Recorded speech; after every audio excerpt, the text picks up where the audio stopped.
Les Congo AL News, première chaîne d'info. Bandeko Balandi, Mbote Nabino, Awa Yabino Papinzombo, votre simple serviteur. Oyibino Bozal Kolanda, vous allez brancher dans les Congo AL News. Dans les sites Mounene Yabanamboka, Oyipe Sarabino, Bavete Abosolo, Yonos O Sabonate, Sabone Mbangu po, Ozo information à solo, Oiza pour les Kanakat na République démocratique du Congo. L'actualité est ebele oya kotali sabino na mokolo ya lelo yango ndeko na ngai to sengi no kaka zala connecté rapide na le Congo AL News ko zapete zalaka na le Congo AL News okozaba information ya solo oza émission na bino ya katolobela émission ya katolobela eza émission oyo ezali pona bana mboka émission ezali ya bino ya katolobela ozali kambo soko zo déranger yo yaka na le Congo AL News na émission katolobela tokolobela makambo za na yango pe population publique ba kolanda yo yo oyo za na posa ba numéro na biso ya diwana plus 243 081 81 pardon 81 64 00 318 plus 243 81 64 00 318 dimanche ozali wana benga biso na numéro oyo tokutana na yo ozana problème songola koloba yango mais lelo na mwana mboka o invité tozali kata mkona lelo azali moko ya ba Kongo beaucoup découvrir beaucoup yebaye azali nani ne tokobeta masolo biso na ye au public eba nini oyo amemeli biso na mkona lelo.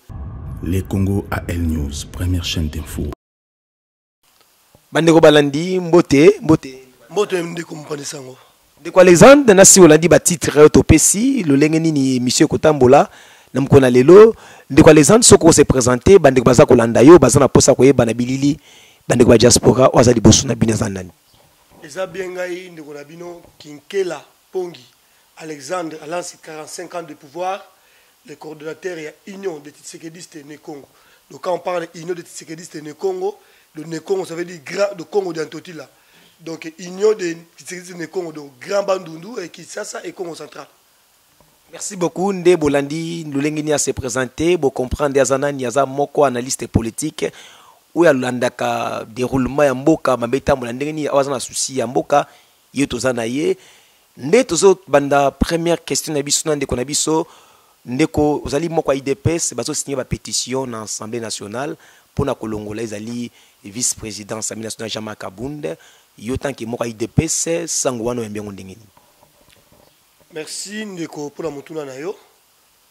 Bon, makambo oyo Assemblée nationale esengeli toyeba bandeko ya FCC faut ba meka ko fonga matoyi ba comprendre système tout ça la ngona mboka la minute actuellement tout ça la coalition FCC cash et ça ba poste mususu oyo ezali recommandé pour la coalition les soki ke bandeko ba koloba ke non Jean-Marc Kabund a démissionné bon ils a problème était entre bango kuna sur bebani ils a problème était à kolonga mais poste ça poste IDPS faut bandeko ba yango quel que soit ma divergence makambo na bango bazo la wana mais problème ezande za poste ya IDPS pona lo bango mingité parce que moni que na IDPS pe biso nako embrasser makambo no système loko za makambo ya parti IDPS et le président AI Jean-Marc Kabund bon nako senga que ba ko traiter yango parce que ceux qui bango ba traiter yango bien té on l'a dit et ko créer trouble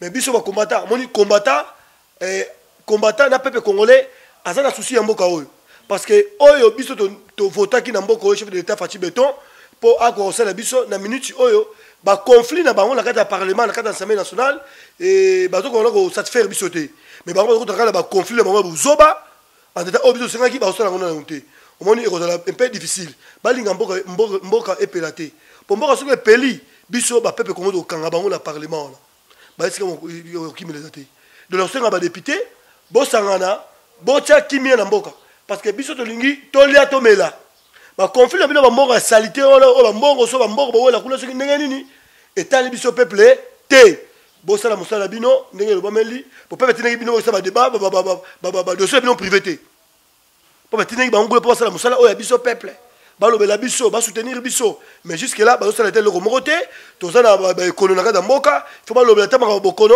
et le roté ba ko la distraction bagarre d'esprit biso peuple tungaki changement yango tozaki fati béton fati kuba et lelo tozana pouvoir et c'est que les bino bo soutenir chef de l'état na vision na yi poste wana ezali ya IDPS ko boni baza kotambo baza kotelema pour signer pétition Jean Makabun Kabu alunga place wana et baza ko interpeller mutifini na sali. Mais papa ezali na lobe makambo ya parlement il faut embrasser au mingi. Pourquoi?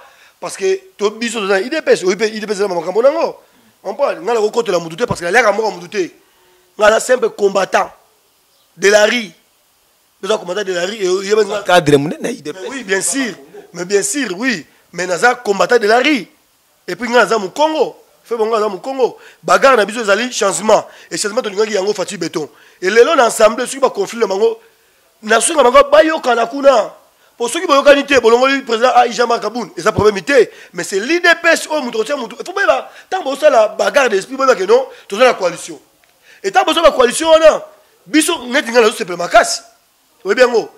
Dans ces cas, ceux qui dans le monde bagarre bango continuer, ba prendre faire continuer, nga chef de l'état yo kanga ye, nga ba ministre moko yo kanga ye, manasem lo ba kanga manasem, asaki teti me ba kanga manasem. Pour ba yo kinga, na oseka chef de l'état a discuter parlement wana, pour distraction, biso peuple to pona ki bino kuna ngala assemblée wana, to lingi to sa musala ya peuple. Quelque chose dans FCC, parce que on a parlé pour ça musala peuple. Oh ba bonzo bunda kuna za intérêt ya biso te peuple. Vous comprenez? Mais dans ce cas, on va continuer, bambriement la bino wana. Peuple congolais a tout à la bino de près et de loin. Vous comprenez? Bon ça la musala, honorable député, bon cas de distraction, maman Janine na mababunde, bamiyi bibele ozala bango na kati wana, bazo ko semer trouble pour mboka eux marcheté. Mais ceux qui mboka eux marcheté, ensemble notre pesa ngana ko le chef de l'état à l'issue du parlement, j'espère que le chef de l'état okangai a reçu le parlement wana. Ndeko Alexandre zokini mbango zana kanda makasi nazo mona ndiko Alexandre mais nazo tunuma mukindi Alexandre lelo so arrivé que ce que Jean Makabun lelo ba ko ici na Assemblée nationale yo ndeko Alexandre moko ide peso tomboka suka la bino za boni bon pour le répondre dans la kanda parce que quand dans la kanda jusque là biso ba monsieur Alexandre zana ko foutre banda ba $50 mais bato ba ça trouble au biso peut pendant ki wana ba zo banda ba $3000 $5000 mais maintenant il y a ça musali na ngai comprendre. Quand on a dit le silence, on va se retrouver dans le thé. Attends, on va se retrouver, mais on va Congo, on va vie normal. Vous comprenez? Ce qui est l'homme ne Jean Makabun balongolier et ça m'a bêté. Vous comprenez? Est-ce que biso pepe tolo babo biso tolo babo conflit on te bien. Ba mo na ba wala kuna parlement le biso est bien. Hein? Honorable maman, non mo na la kuna ngali bien. Ça bagarre na bino ozona nguna na osenga bino ngala soutenir bino beaucoup de distraction chef de l'état au sous de parlement on notre kanga bino na mboko.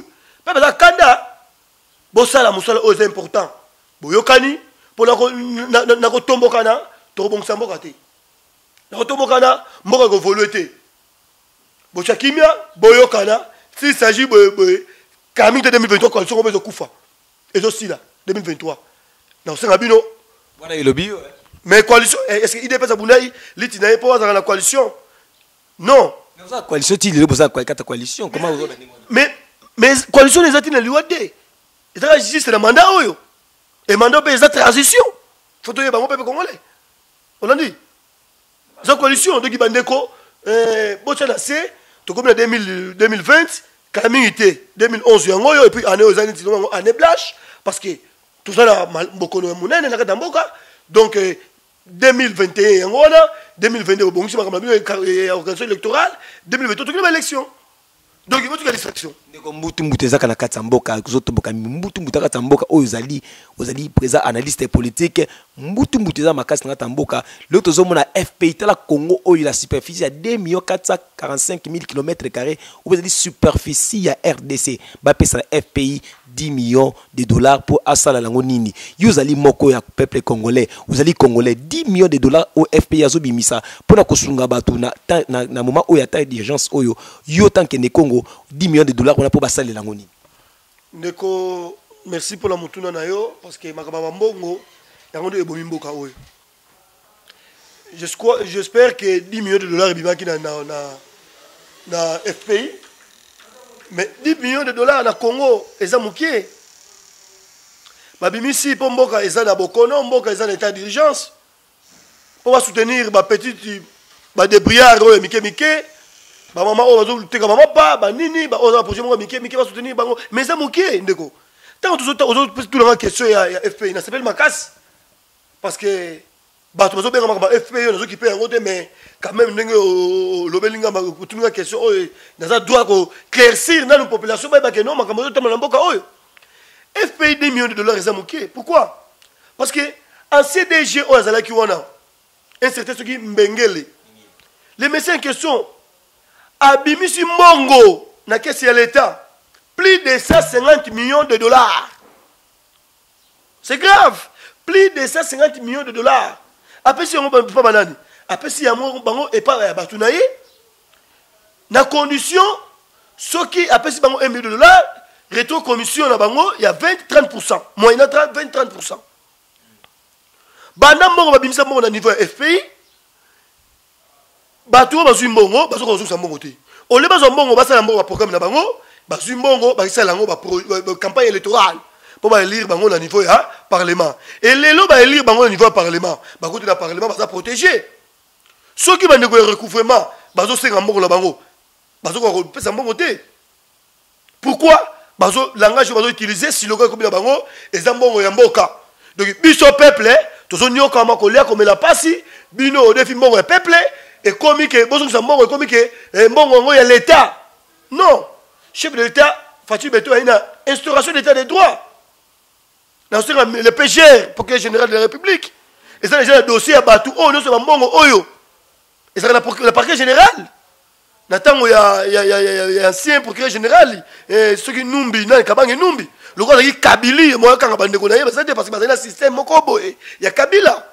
Oh, Moïbi, il y a Nicolas, Ibi, oh, il y a Ibi. Donc, Bissot Peuple peut se retrouver. Vous comprenez? Et Batou, il faut interpeller. Il y a aussi Madame Janine Mabound. Il y a un ici qu'on a géré, Mibi. Il y a un peuple qui a comme la passe. Mboka moyo ozomona biso lelo ko lia soza 3 000, 4 000, 5 000 francs ndako balambi mais pas bango. Faut ba mbongo oyo batu ba yibi ba protéger l'immunité parlementaire. Mais yo faut longa bango eloko na ba interpeller bango la justice. Ba samba bazo za mbongo l'état. Comment mutu oyo ba defi mbongo abus de confiance, escroquerie, azu mbongo batu allié, azana parler et parlement oyo eza sacré et komiko protéger ba miyibi. Ça va prévenir sozolo ba wana. Mais nazolo ba naïb na nazolo ba. Naïb na nazolo ba. Ceux qui m'ont dit tembe à contredire la mission d'ayo, to ça la pourquoi to ça l'état d'urgence, mo reza na bokono, to kenaye na FPI. To senga parce que nga na comme peuple congolais. Nga zo la communication boy. Ba ne bazo kangai, so na problème ba benga kangai. Faut te dénoncer ba l'acte no soana. Et ba même ba tuana. Le DG, ancien DG, abimisi bambongo, au lieu abimisi bambongo, ba vrai entrepreneur, aruzo bandeko oyaye, ba camarade oyaye, abimisi bambongo na monté à 7 millions de dollars. Maman moko boye ceux qui sont Célestine, ceux qui maman ni wala. Et maman va contre la GMO la nuit, va payer 7 millions, va payer retour commission d'ailleurs ceux qui 1 million 500. Et maman va tirer dossier dans le parquet général à l'époque il y a Kabang et Numbi va l'année le dossier boy bakangi maman là après 2 jours une semaine maman la bimi et bakimi c'est maman la poto mort peuple et kei Hollande la boy relobate le rôle ba tout net ba mbengé le wala le lo bazana Congo il faut bazana interpeller procureur général justice est là pour la faiblesse justice est là na ba tout net biso boyité justice c'est ça musa lango il faut être indépendant. Les Congo AL News, première chaîne d'info. Ne caméra bakangi ki moyibi ça y est mon côté. Ils ont des musu ayibi mo va protéger. Et les mêmes batouana. Le lo biso le retour de la famille muto sala la régie des hôtels, à ça la SNLT, pour biso ça les passe. Mais yé la CDG wala azu famille mo continue le système na kata nini. Les logistes sont en confiance et que vous avez m'habilité les lots appellent en temps il y a que porter plainte contre bateau bazo ko sala mabela katamboka. Mais oui, mais il y a le bin de Golangai, tout c'est la makambo il y a confinement ici là, sur le sili ba siti na ko sala na mboka oyo na ko landa batu no so ba bimbo ka peuple. Papa, là mon Congo makila opposition zanga makila. Vous avez pouvoir sur l'opposition. Non, opposition parce que le chef de l'État a zélinga a salamboka oh ça bien noté. Et ça banemi à peuple bazan bazo bundisa yé. Là le bakiso za mutu FCC, oza mutu ya cash ya INC, so ça malable la soutenir Rio. Mais ceux qui ozo sala mabe na musala oh biso peuple de tinlaki bino na assemblée wana, quelque chose à FCC, quelque chose à cash, so sala mabe nga ko telemela yo. Na ko dénoncer ba biloko mabe wana. On l'a dit. Moi, j'ai état des droits, liberté d'expression. Le long, il a 5 000 francs. Avant, il a 5 000 francs. Et c'est normal. 5 000 francs. De 2 dollars, de plus de 2 dollars et demi. 10 millions de dollars, c'est insuffisant pour... 10 millions de dollars, c'est insuffisant parce que moi, on a ensemble plus de 1 million, plus de 150 millions. Et tout va protéger le Parlement. Et le procureur général, alors qu'on sait la moussala, le procureur général. Ça, la moussala, le procureur général. Tant qu'on sait la moussala, les hommes, on a pas de flair. Tant qu'on y a des moussous, on a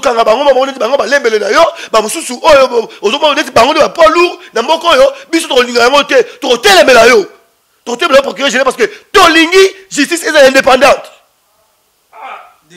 Namoni eza matata mingi, eza matata mingi nazomona ndayo. Mais tozokobaka na ndeko ngai. Lelo tozomona mwana Kabila lelo akeko porter plainte que non lelo Kabila ba pesa bango justice alobela bango nani oyo azalaki liboso ya liwa ya Kabila Musée le père et justice alobela yango toyeba nani abomaki Musée le père yebana le bedi ka peine baso pige na kata prison banda baboma Musée edi ka peine na prison lelo mwana Kabila akeko déposer plainte na ye bayeba nani oyo abomaki Musée yo maloba no ndenge nini papa. Bon, ndeko na sepeli na mutuna na mutuna le mwana Joseph Kabila mwana Musée le père akeko déposer mémo na ye plainte na ye na parquet général pour batalise baloba nani oyo aza auteur ya liwa Musée le père. Bon ba makambo wana ngala kota ngo mingi te parce que moni biso ba makambo ba leka wana ngalinga ngo mingi te parce que biso le peuple le changement c'est maintenant. Musée Kabila soki ba bomaki ye bon.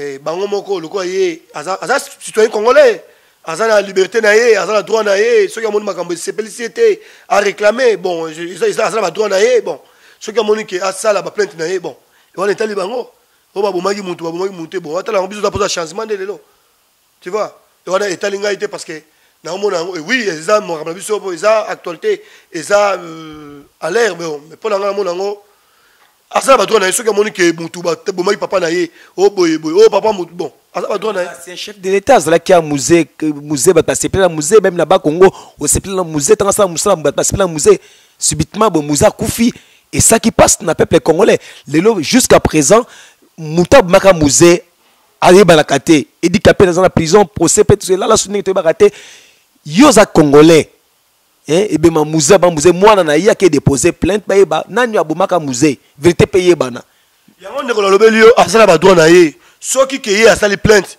justice ça pour ça musala ngo yango osenga la justice procureur général tala le seul espoir na biso na mboka o eza Fati Beton après ce qu'on fait c'est la justice pour justice mutu mo ka likolo justice ezate sala musala na yo soki mundeko lobi ke no balandela mutu bo papa na ye et bino bo mener ba enquête ba investigation ke no et mutu o aza inculpé le makambo o wana on l'arrête mutu mo ko mbeka zate bakanga ye bo juste ça musala ngo juste un coup de chapeau mais là bale mo ronde ko langai lelo pasteur mukuna tozanga histoire pasteur mukuna lelo afundaki Kabila le père et Kabila le fils que ba samba na ye mais subitement et comme ba viol ya mukuna likambuana yo tant qu'analyste politique za moko ya IDPS ne Congo munya oningi bon makambo oyo ya pasteur mukuna omoni ngai ne za boina ngo metfanga le ba pour la peuple congolais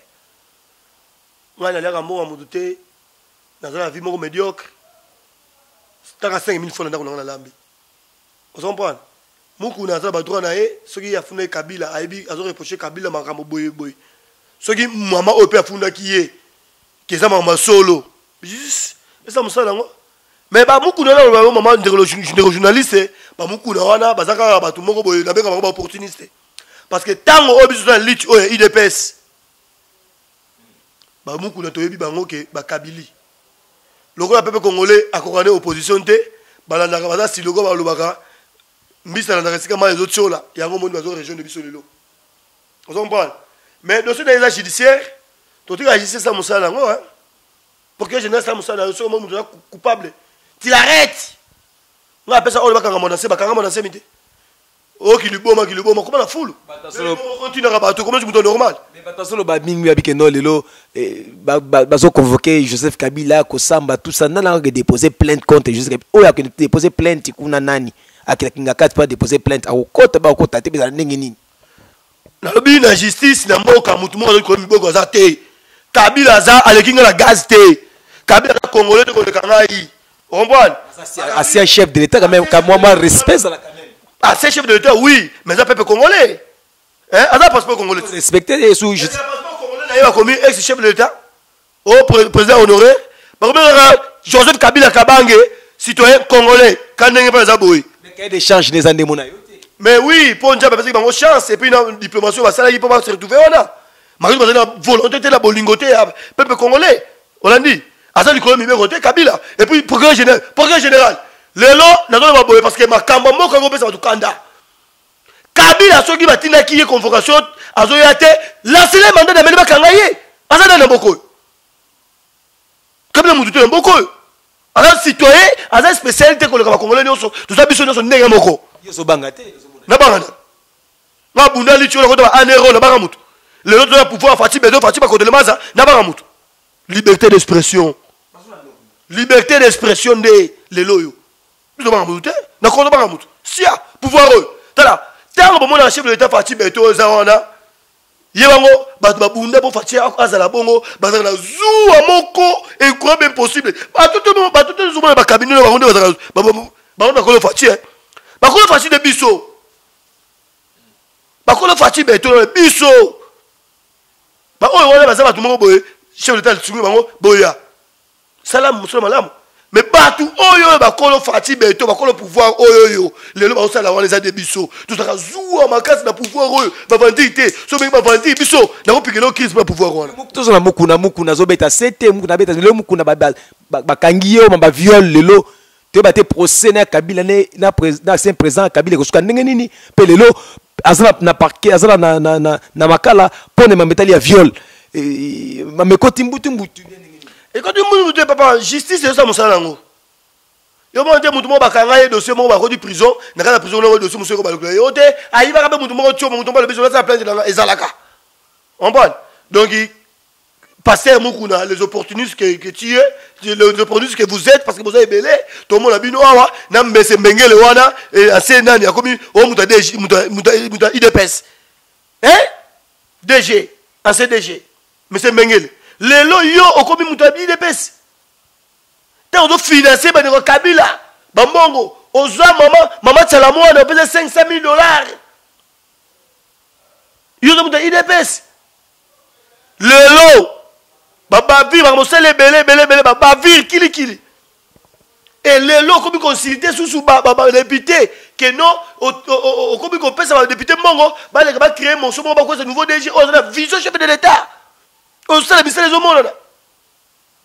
Yo comme ici, FPI, il parle papa la bino, maman la bino. Hein? Donc compagnie familiale. C'est pas bien du tout. Hein? Et si vous boutisme, c'est pas bien. On comprend? Bah tout le monde a interpellé la justice. Justice est bango. Madame Janine Maboun, notre présidente et Assemblée nationale. Maman, tala batu oh ça bango. Peuple batindi wana tant batindi wana sala musala yo aux honorables batindi wana sala musala yo tolingi ba miyibi nyoso o bazana ensemble na so ba defa mbongo ya l'état bazongisa et si quand gérer c'est comme sacré ndeko langa itozo kente pa est que tebeza ngunga ndeko zana kanda mingi mais ndeko langa émission za émission ya katolobela émission est dérangé oté ce qui touché yo au monde que non aux gens pour ça il droit de réponse numéro zali wana plus 243 81 64 00 318 benga biso pesa droit de réponse na yo toza wana pona bato surtout émission katolobela eza pona eza la droit la condition te benga partout za tokoya tokozwa yo tokorégistrer yo ndeko pona Vital Kamerhe lelo Vital Kamerhe awanga ni ne libanais wana libanais pe awanga ne Kamerhe mais eza boni sko mbongo na zwa kiango. Bon, voilà qui tentait par ça la caméra, ça qui tentait politique, là mon ngo ils ont système qui tentait politique parce que yo ngai pendane azaboy. Nanda ko ngai atala futa courant. Muta est na yefo na ki futa na caisse. Muta caisse fa yeba ngai na ko enregistrer là. Comment ils ont bon la population mbongo ya pays mobimba Camer et compétence que tu es ozo mbongo ya peuple obimisa o le TV que non mutole oyebiete mama fanti Camer yo de ataka trop tinda masungi ngai on a de losa et lelo monani to monani que non to ça va vrai leader bakangi yo interpeller bakangi yo gourmand voleur gourmand politique so ça mon peuple moyibi ça mon peuple 25% bakanga ye nabi procès on est Camer mutu oyo akoyo ça ba ingérence wana ayaka ako ça ba influence buzo wana ngai na ko mobiliser ba commentateur ko landa o kima o ngai général o ngai Kabila o ngai Neli Mulania o ngai ni mais même Neli Mulania wana tala ndeko ba détournement ça ebele na mboko oyo même o musu l'état évité. Les Congo AL News, première chaîne d'info.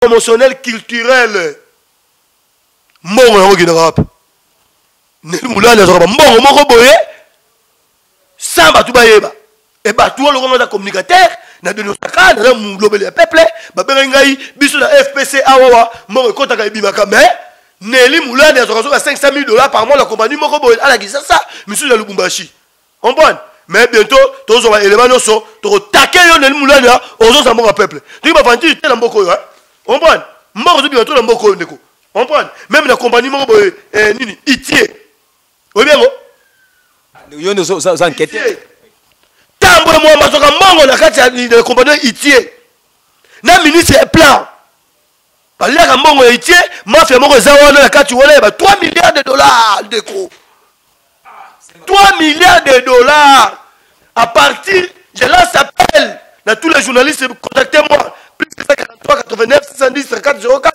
dans un élément dans le TV na koloba ça va prévenir soit dans 3 milliards de ça va preuve ezali à faire $3 milliards et c'était moi Tambo Mwamba ministre plan qui copie la bino qui scroquerie la bino qui balade la bino même on a pouvoir ouais besoin peuple hein bosé là calamité bomona na suka TV zangonga en tout cas bandeko to ça sur branché ndeko langai s'abonner mambangu ozo ba information sur émission yakatolobela na le Congo AL News aux endroits des réponses ndeko langai touché yo numéro za c'est benga biso to koya parce tozali conditionnalité to kosa musala to kozwa droit de réponse no public ba koyeba comprendre vérité ali ezali sika nini ndeko to parce na suka ozali moko ya Congo oza moko ya Congo central mwana semble la bi mutu yo sale malamu te soki mwana semba zana ndako ne kimi za mutu normal eza ba moto na yo benenge nini le mwana semba kene na radio mutu esa bien te aza problème tout ça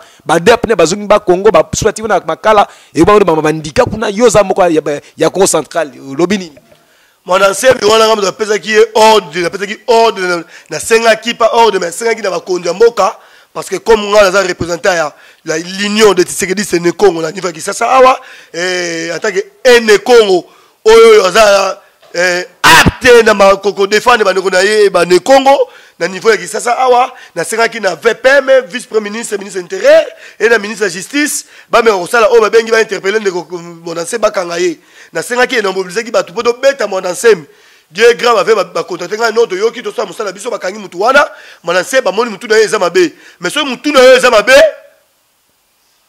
il faut ba kanga ba chaîne na famille na yo loko ba tinka ki yo libana ko ma manipuler ba tout ya ko moni ba kanga ki monanse Dieu grand mutu na bien traitement na ye ngao de za wala na za te ba kufi kuda na ba Congo pour mona semi ko za négité otikara boye ndenge ni non justice ba tu ba kufi wala eza na mutu eza bien te ba otikala mutu ndenge ni ba ko tika ite papa na ba mona semi ako répondre ba acte na ye mona semi c'est un kuluna mona semi c'est opportuniste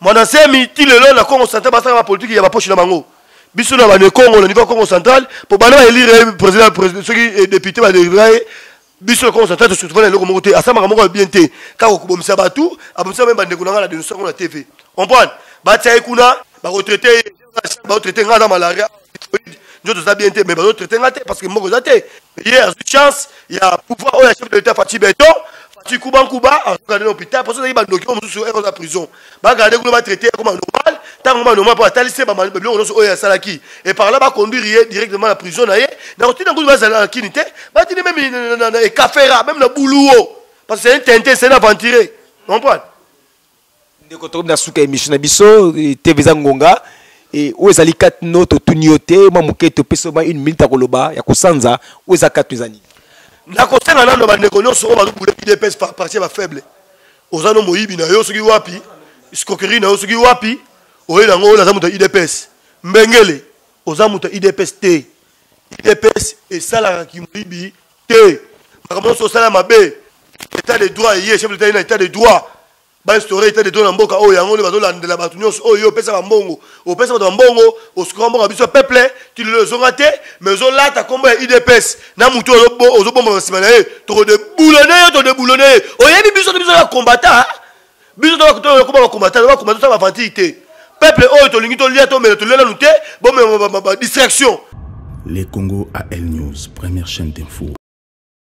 Basoda baza biso peuple et biso to peuple to bloquer bino. J'ai dit je vous remercie. Mais pour na mambela pour na émission la biso za kitoko eza la transparence yaka to lobela bandeko bo ya mingi na yaka to lobela po eza on va to lobaka ba solo parce que eza ba bomba te lokola ndeko mbengele wana ya CDG la moyibi omemi rétro commission na mbongo ya peuple ndoki bon to zoyo osambwa. Merci bandeko to na suka émission na biso yaka to lobela émission bana mboka émission de Bernabé Bosembo bandeko langa ezala toujours branché na émission yaka to lobela. Les Congo AL News, première chaîne d'info.